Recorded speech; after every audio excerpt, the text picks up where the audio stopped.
Muy bien, chavos, bienvenidos de nuevo.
Muy bien, veo que empiezan a llegar los demás.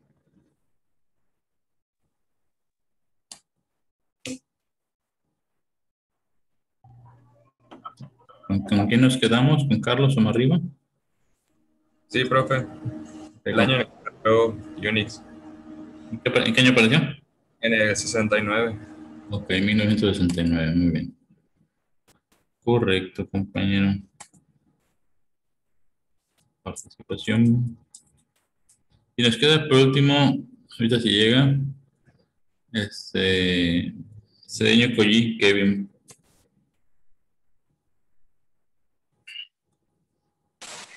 Sí, maestro. ¿Aquí, Cedeño? Ok, Kevin. Entonces vamos a ver, Kevin, a ti te va a tocar que nos indiques, por favor, en qué año apareció por primera vez,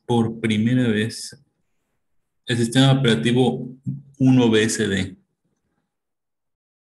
BSD.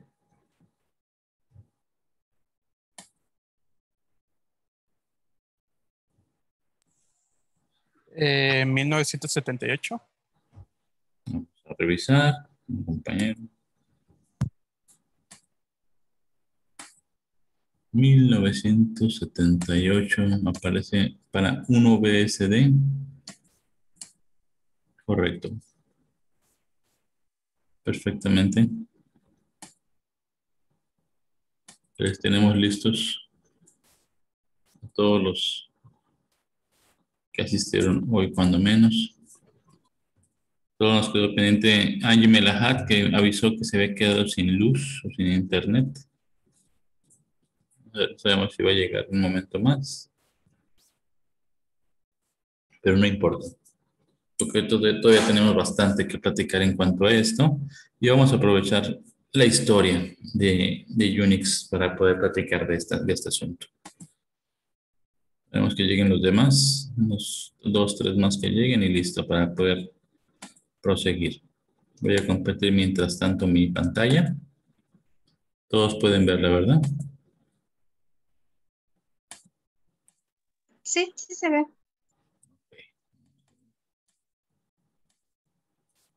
Está legible.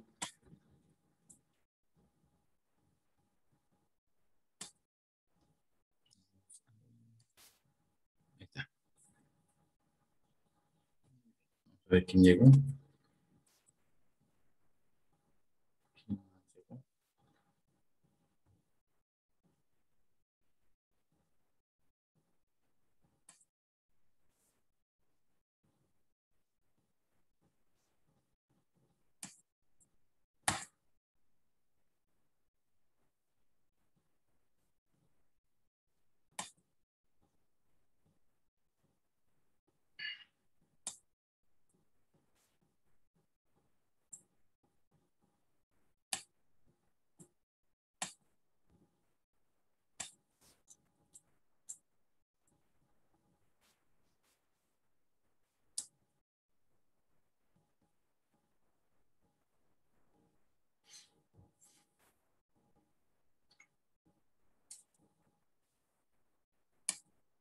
Vamos a ver.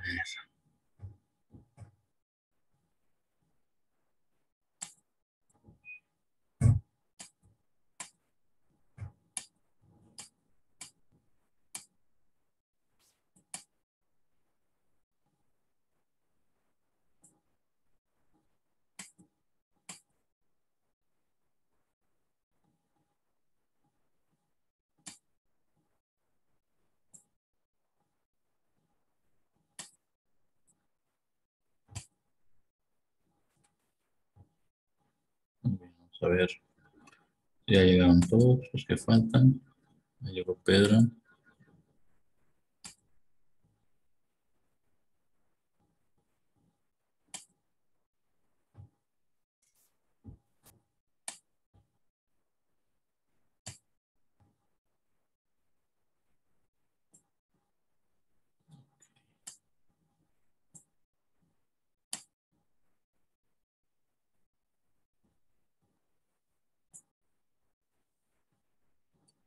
Juan Sol se integró ahorita. Ya son 14. Vamos a dar inicio entonces a esta parte. Si han podido observar, se subieron las ligas de las clases anteriores en YouTube para que puedan checarlas. Así que vamos a aprovechar este recurso. En este momento vamos a platicar de la historia de Unix, muchachos. Es una historia bastante interesante. Es una historia que inició antes de precisamente el año 1969. No sé si les comenté a ustedes que había que investigar algo relacionado con los creadores de Unix. ¿Se comentó la clase anterior algo de eso? Sí. Ok. Teníamos ahí a dos personas que eran Dennis Ritchie y Ken Thompson, ¿es correcto?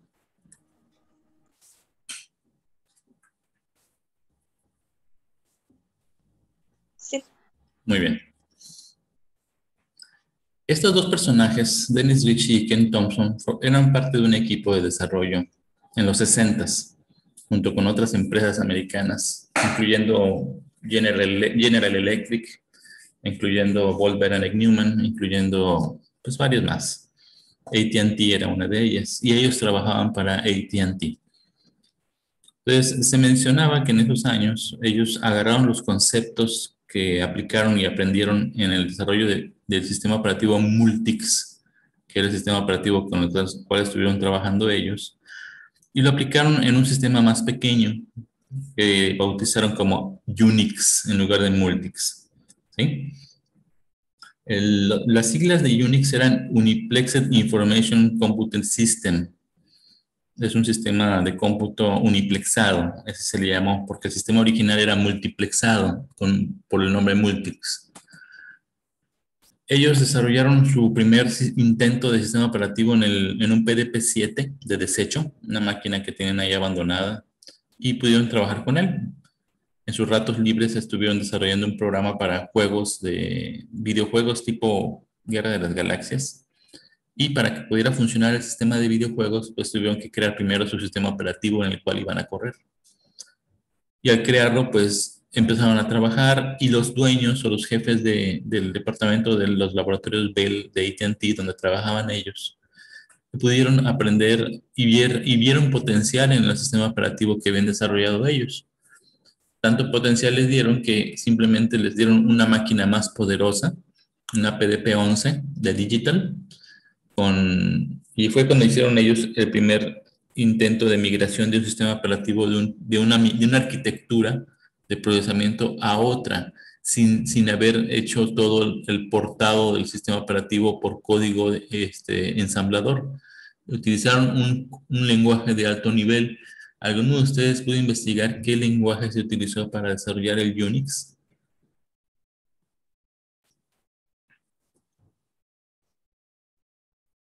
¿Alguien tiene el dato? Sí, yo. Adelante. Se usaron dos. Primero fue el B y luego fue el C. Correcto. El lenguaje B fue el antecesor y fue un intento que utilizó Ken Thompson en su momento para poder portar el código fuente, y al final decidió hacer un nuevo lenguaje basándose en el lenguaje B, que se llamó lenguaje C. Entonces, desde ese entonces, desde el 68, 69, que hizo su primer compilador de lenguaje C, pudieron hacer las pruebas para aportar el código que existía en el sistema digital PDP-7 y lo pudieron lograr portar hasta el PDP-11 sin mayor problema. Todo compiló bien y fue el primer sistema operativo con código portable de la historia. Muchos de los ingenieros de la época, compañeros de ellos, consideraban que era una herejía hacer ese tipo de traslado de código sin tener que programar en lenguaje ensamblador, pero demostraron ellos que era mucho más versátil y rápido hacer eso, y nada más necesitaban instalar el compilador de lenguaje C en el nuevo sistema de cómputo, probarlo, adaptarlo y modificarlo, y luego compilar lo que ellos quisieran pasar de un equipo a otro sin mayor problema. Y el éxito fue rotundo. Ese sistema operativo lo bautizaron como Unix con CS al principio, en septiembre del 69, y posteriormente en el 70, 71, AT&T decidió que le pusieran la X al final en lugar de la CS. ¿Sí? Entonces, para poder comercializarlo bastante en ese sentido.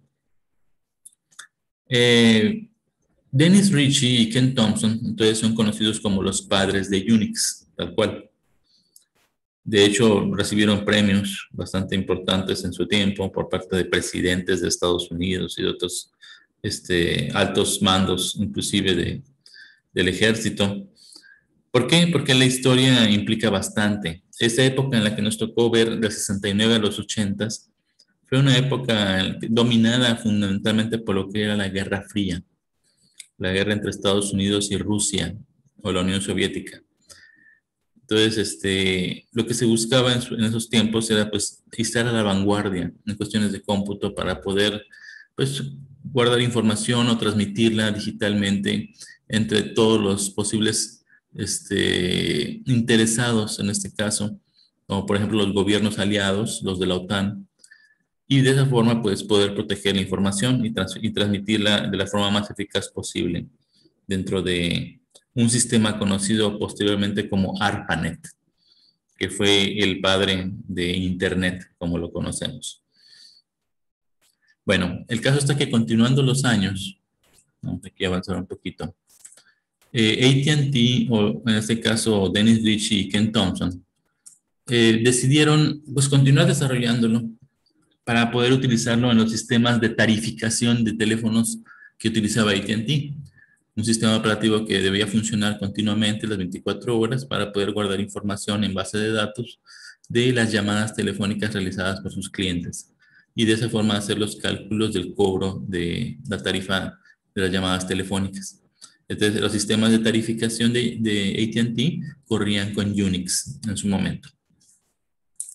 Posteriormente, unos años después de que Dennis Ritchie y Ken Thompson crearon el sistema Unix, aparecieron otras versiones de los sistemas que se derivaron directamente del código original de ellos. Obviamente algunos necesitaban licenciamiento comercial como el MERT, el USG, el PWV y algunos otros. Y posteriormente, a finales de los 70s, el ingeniero Dennis Ritchie, o Dennis McAllister Ritchie, que es su nombre completo, decidió tomarse un año sabático. ¿Ustedes saben qué es un año sabático? Sí. A ver. El año sabático es en cuestión de estudios cuando pues tú no estudias, ¿no? A ver, creo que se cortó un poquito el audio, no se alcanza a escuchar lo que mencionaste. Que el año sabático es cuando pues te tomas un descanso de tus labores rutinarias. Ajá. ¿Correcto? Es correcto. En Estados Unidos se acostumbran los años sabáticos para aquellas personas que están trabajando en una empresa y que, pues, por algún motivo, esas personas, pues, tienen bastante importancia o relevancia para la empresa.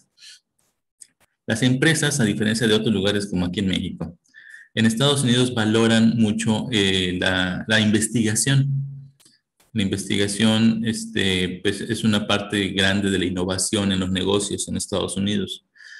Y en este caso, Dennis Ritchie, que era egresado de la Universidad de Berkeley en California, una de las universidades más reconocidas en las cuestiones de cómputo a nivel mundial, él decidió tomarse su año sabático de la empresa, en el cual pues le seguían pagando de alguna forma y le guardaron su puesto de trabajo.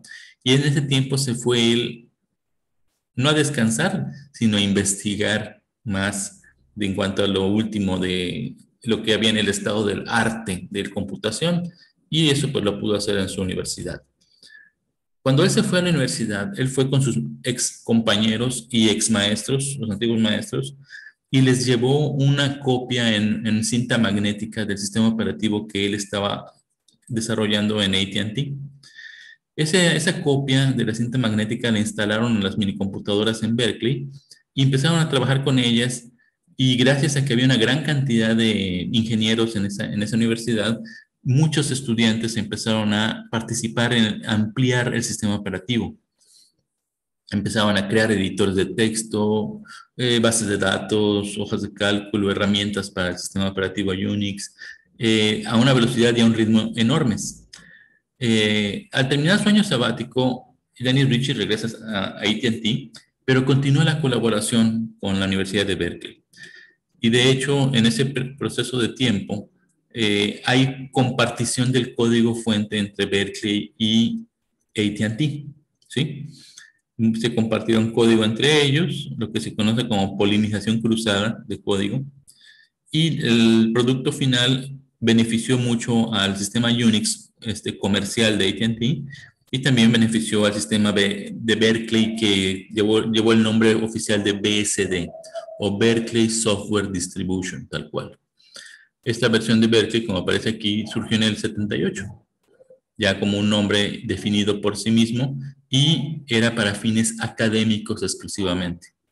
De hecho, en ese periodo de tiempo en que se estuvo compartiendo código, mucho del código de Berkeley fue a dar al sistema operativo de AT&T, y código de AT&T también llegó a entrar al sistema operativo de Berkeley. Esto es importante porque surgió un problema unos 20 años después, que vamos a platicar más adelante. De hecho, no fueron como 12 años después de eso. Bueno, pero observamos aquí en la línea de tiempo que aparecen otros sistemas operativos como Xenix, CB Unix, USG, Interactive IS, UCLA, Local Operating Unix System de 1980. ¿Sí? Aparecen varios sistemas operativos de ese tipo. Aparece en la línea 2BCD, 4BCD, etc. La línea 4BCD, de hecho, es la que nos va a interesar bastante, esta línea de acá. La 4.2BCD nos interesa porque es la que deriva para sistemas operativos libres que aparecieron después a finales de los 80s y principios de los 90s. También apareció aquí un sistema operativo conocido como SUNOS en febrero del 82. Este sistema operativo fue creado por una empresa llamada Solaris. ¿Alguno de ustedes había escuchado de Solaris anteriormente?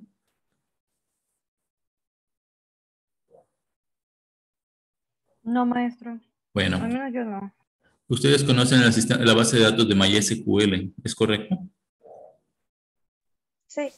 Bueno, MySQL, actualmente el dueño que tiene los derechos de MySQL es Solaris, o Sun Microsystems en este caso. Bueno, los tenía, porque al final de cuentas Oracle compró a Sun Microsystems y se quedó con MySQL en el proceso. Por eso aparece como Oracle MySQL actualmente. Pero bueno, SUNOS, como les mencionaba, fue un producto muy interesante. Fue un sistema comercial basado, si ustedes observan bien, en sistema operativo BCD, en sistema operativo Unisoft UniPlus, ¿sí? Y también pues colaboró con otros códigos aparte de ellos. Del sistema de AT&T también hay algunas referencias hacia el sistema de SUNOS. Ahora, ¿qué pasa? ¿Por qué surge SUNOS? SUNOS surgió en un tiempo difícil, hablamos del año 1982. Un par de años antes, en los 80s, iniciando los 80s, Había una situación muy pesada en cuanto a la cuestión de las relaciones que había entre Estados Unidos y la Unión Soviética, los rusos. Y de hecho, en ese año, en los 80 más o menos, surgió un concurso en el cual invitaron a varias empresas de software de la época y a varias instituciones de educación superior, incluyendo obviamente la Universidad de Berkeley, de California. El concurso lo sacó el ejército americano, el gobierno estadounidense, en el cual se pedía por ahí que se desarrollara un protocolo de comunicaciones para computadoras que pudiera ser resistente a ataques nucleares. Entonces, pues ese reto tenía un tiempo límite para poder cumplirse porque le surgía, en este caso, al gobierno americano y a los aliados, lograr obtener un protocolo resistente a ataques nucleares, porque en aquel entonces había una muy real presión y peligro de que se desatara una guerra nuclear, cosa que afortunadamente no ocurrió en aquellos años, y todo en buena parte fue debido a esto. El protocolo se tenía que desarrollar y tenía que correr en sistemas operativos Unix, para variar. Unix era un proveedor de soluciones de cómputo para el gobierno americano y para muchas industrias, y pues el sistema operativo era de AT&T. Pero muchas universidades también habían utilizado Unix por muchos años y lo estaban desarrollando y mejorando, incluyéndolo desde luego la Universidad de Berkeley, de California. En esta situación, hay una situación, pruebas anecdóticas, se escuchó como anécdota realmente, y muchos lo manejan casi como una leyenda urbana, de que pues fueron varias empresas citadas en una zona militar secreta en Estados Unidos para poder hacer las pruebas de ese protocolo de comunicaciones. Pusieron equipos de cómputo con Unix en esos sistemas y los pusieron en esa zona militar que cubría varios kilómetros de extensión, y pusieron computadoras simulando equipos de cómputo que estaban ubicados en distintos lugares del mundo, incluyendo Nueva York, Londres, París y otros lugares donde estaban algunos aliados de los americanos. Para simular los ataques nucleares, lo que hacían es que apagaban los equipos de cómputo, desconectándolos de la red directamente, dando la impresión de que el equipo había fallado o estaba destruido y que no había comunicaciones por ese medio. Muchos de los que participaron, empresas comerciales y universidades, hicieron varias propuestas para poder lograr ese protocolo. Y una de ellas fue la empresa Bolt Beranek Newman, que vendría siendo como el Microsoft de nuestra época en cuanto al tamaño de desarrollo, o lo que sería Apple también, era una empresa grande. Ellos desarrollaron un sistema que utilizaba el mecanismo de comunicación broadcast para poder informar a otras computadoras en la red de la existencia de cada equipo. Entonces empezaron a hacer pruebas. Varias empresas antes de Bolt Beranek Newman intentaron y pues no pasaron muy bien las pruebas. Pero Bolt Beranek Newman logró tener una efectividad ahí como del 30%, ¿no? Que era muy alta en comparación con todos los demás competidores que intentaron probar su protocolo de comunicaciones. Y de hecho, Bolt Beranek Newman, BBN, como lo indican sus siglas, se perfilaba como el muy probable ganador y el que se iba a llevar un cheque bastante gordo de millones de dólares para desarrollo en su empresa y con los derechos y licenciamientos de ese sistema de protocolo de comunicaciones. Y todo iba muy bien hasta que llegó la Universidad de Berkeley con su protocolo. Y la universidad llega, algunos técnicos están trabajando, instalan el protocolo en todas las computadoras Unix de la zona y empiezan las pruebas. Desconectan un equipo simulando un ataque en Londres, en Inglaterra, otro ataque en París, otro ataque en Italia, y así se lo fueron llevando. El caso es que lograron una efectividad mucho mayor que la de Bolt Beranek Newman. Llegaron casi al 90% de la red desconectada y aún así continuaba comunicándose el otro 10%. Todo fue un éxito entonces para la Universidad de Berkeley. El ejército americano pues, quedó muy impresionado y les tocó el cheque a la universidad. un cheque jugosísimo de varios cientos de millones de dólares, lo cual permitía mantener a la Universidad de Berkeley a la vanguardia en desarrollos de cómputo en la época. En la empresa BBN, pues, como buenos deportistas, pues fueron a felicitar al equipo de Berkeley. Y cuando indagaron y preguntaron, oye, ¿y dónde está tu ejército de programadores que hicieron este protocolo tan maravilloso? Queremos conocerlos. Claro, con la idea de contratarlos y llevárselos ahí a BBN, ¿no? Y cuando les dicen los ingenieros en jefe, no, ahí está, ves aquella gente, aquel muchacho que está allá en la computadora. Él fue el que lo hizo. Y los otros se quedaron así. Ay, vacilas, ¿no? ¿En serio dónde está tu ejército de programadores? No, es él. Ese muchacho se conocía como Bill Joy. Bill Joy, que no tiene nada que ver con Bill Gates, no se confundan. Bill Joy era un estudiante universitario, pero tenía una peculiaridad, era un niño genio. Él en su adolescencia entró a la universidad, tenía menos de 18 años cuando terminó su carrera y todas sus especialidades de cómputo. Y este muchacho fue el que hizo ese protocolo. Entonces, la gente de Wolverine Newman, pues todavía no lo podían creer y se fueron con él y hablaron con él y dijeron, oye, ¿y cómo es que lo hiciste? Y él nada más les dijo, pues nada más vi la especificación y codifiqué, eso fue todo, pringándolos totalmente. Entonces, ese protocolo se conoció después como TCP/IP, que es el protocolo de comunicaciones que actualmente en Internet se utiliza. Un joven de 18 años ahí se la aventó. La historia sigue, muchachos. Muchas empresas, obviamente, basaron sus códigos en el sistema de AT&T, como la empresa HP, Hewlett Packard, que hace impresoras y que ustedes conocen bastante bien, las impresoras HP. Ellos tenían un sistema Unix llamado HP UX y hasta la fecha sigue existiendo ese sistema, así que su costo de licenciamiento es bastante caro.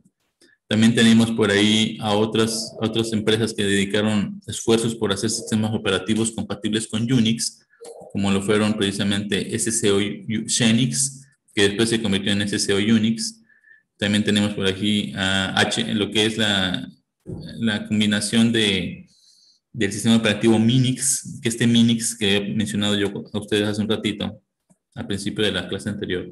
El Minix es un sistema operativo libre, desarrollado por el profesor Andrew Tannenbaum, que me gustaría que ustedes después hagan un poquito de investigación quién fue Andrew Tannenbaum, aunque el profesor Tannenbaum hizo una gran cantidad de libros de cómputo y libros de texto de universidades que hablaba de los principios del sistema operativo Unix. Y en sus libros tenía el código fuente en lenguaje C de todo el sistema operativo Minix, para aquellos alumnos que no tenían vida social y que querían aprender más del sistema operativo, podían codificarlo y en un solo disquete de 3 1/2 de aquella época, podían tener un sistema operativo Minix funcionando completamente. Empresas como IBM también hicieron sus intentos de tener sistemas operativos. De hecho, AX de IBM fue desarrollado en el 86, al igual que HP UX, que siguió avanzando más todavía a través de los años. Y fue en el 88, antes de que existiera Internet, estamos hablando de ARPANET todavía. En el 88 apareció por primera vez una versión de BSD, que era totalmente libre y que se utilizaba para cuestiones académicas exclusivamente. Y de ese BSD, del 4.3 BSD que salió, surgieron otros sistemas, como por ejemplo el 4.3 BSD Reno, que sacó después al BSD Net 2, que está aquí. Y de ahí salió el sistema operativo 386 BSD en el 92. El febrero del 92 fue un hito, por decirlo de alguna manera, debido a que fue el primer sistema operativo Unix completo que fue portado a la arquitectura Intel 386 de 32 bits. Fue la primera vez que se podía tener en una computadora personal un sistema operativo Unix completo. No se vayan a confundir porque, como ustedes mencionaron por aquí, por parte de una de sus compañeras, aquí en la parte de abajo aparece Linux por primera vez en el año de 1991, que fue antes del 92. Pero este Linux 0.01, jóvenes, era un Linux que estaba corriendo por encima del sistema operativo Minix del profesor Andrew Tannenbaum. ¿Qué queremos decir que corría por encima? Que el sistema operativo base era Minix y encima del Minix estaba el Linux. Es decir, no había un núcleo o kernel de Linux todavía. El núcleo de Linux surgió después de Linux 0.95, ¿sí? Y donde ya fue la primera versión del sistema operativo Linux, que ya era totalmente independiente de Minix, ¿sí? De hecho, aquí se hace mención de estas versiones. En el 93, ya hablando de julio, ya era un sistema operativo completito que no dependía de Minix para poder funcionar. Y si observan, a Minix ahorita no aparece aquí en la línea de tiempo, sino aparece por acá, es esta línea de acá que está vacía y que continúa más adelante. En el caso del 386 BCD, que hemos platicado aquí un poquito antes, este sistema operativo fue creado por Bill Jolitz. No confundamos con Bill Joy, que fue el que hizo el protocolo TCP/IP, sino fue creado por Bill Jolitz y su esposa, que eran estudiantes y egresados también de la Universidad de Berkeley. Él se aventó la tarea de hacer portátil todo el código fuente del BCD original, que corría normalmente en supercomputadoras y minicomputadoras, y lo trasladó el código hacia las máquinas personales de tipo PC. Posteriormente, el 386 BCD siguió desarrollándose. Sin embargo, en el 93 pasó algo. En el 93 se presentó una situación en la cual el 386 BCD se tuvo que dividir porque Bill Jolitz ya no podía darle mantenimiento al código fuente, tenía problemas personales, de trabajo, una situación con su matrimonio que tenía que resolver, y lo que hizo Bill Jolitz fue liberar el código de 386 BCD y dárselo a la comunidad en Internet para que lo siguieran ampliando. ¿Sí? Esto, jóvenes, obviamente permitió que los sistemas BSD empezaran a desarrollarse. ¿Sí? Y por ejemplo, tenemos que el 386 BCD 0.1 se bifurcó en esta línea de acá y también continuó por esta línea de este lado. Y los sistemas operativos que aparecieron fueron el NetBCD primero, en el 93, y FreeBSD también a finales del 93. ¿Hubo otros derivados importantes? Sí, sí los hubo. Después de NetBCD surgió el OpenBCD, que fue otro sistema operativo muy interesante, muy seguro. De hecho, el OpenBCD aparece aquí en el 95, desarrollado por un conjunto de usuarios canadienses que se enfocaron en hacer del sistema OpenBCD el sistema operativo más seguro del mundo. En el caso de las versiones de NetBCD, aquí de este lado, tenía como propósito de su proyecto hacer del sistema BCD el sistema más portátil del planeta en cualquier tipo de procesador que hubiera. Hasta el momento lo han logrado. Es el sistema operativo que más procesadores puede correr en el mundo. Y FreeBSD, que apareció aquí en diciembre del 93, su propósito era hacer el sistema BCD el más rápido en transferencias de información a través de la red. En plataforma y arquitectura Intel, y hasta la fecha también lo ha logrado. Muy bien, vamos a dejar hasta este punto por el momento, antes de que continuemos avanzando con lo que es la historia de Unix. Vamos a detenernos un momentito aquí. Y vamos a continuar. Vamos a continuar, pero la siguiente clase. ¿Cuándo nos toca la siguiente clase, jóvenes?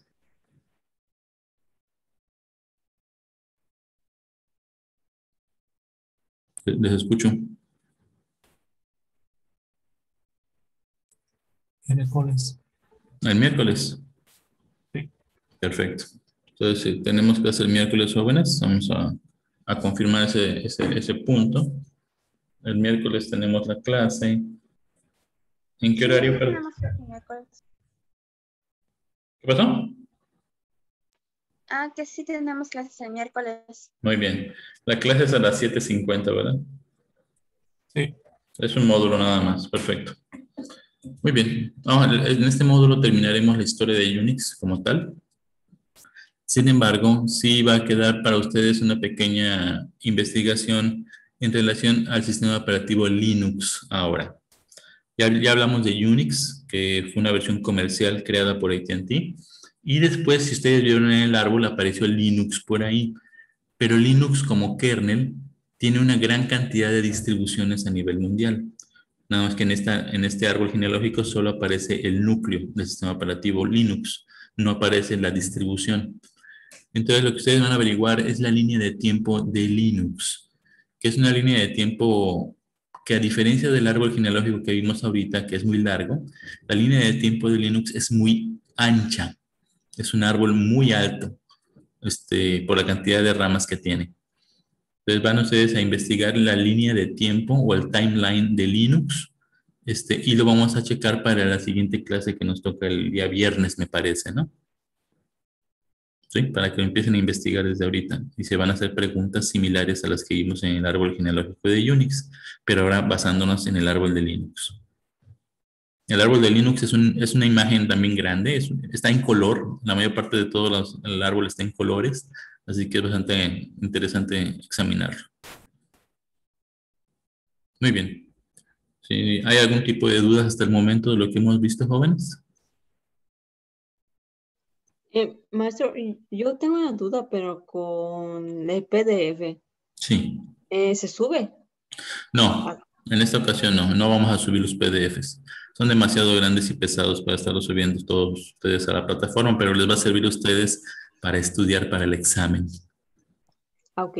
Dale. Gracias, maestro. Okay. ¿Alguna otra duda?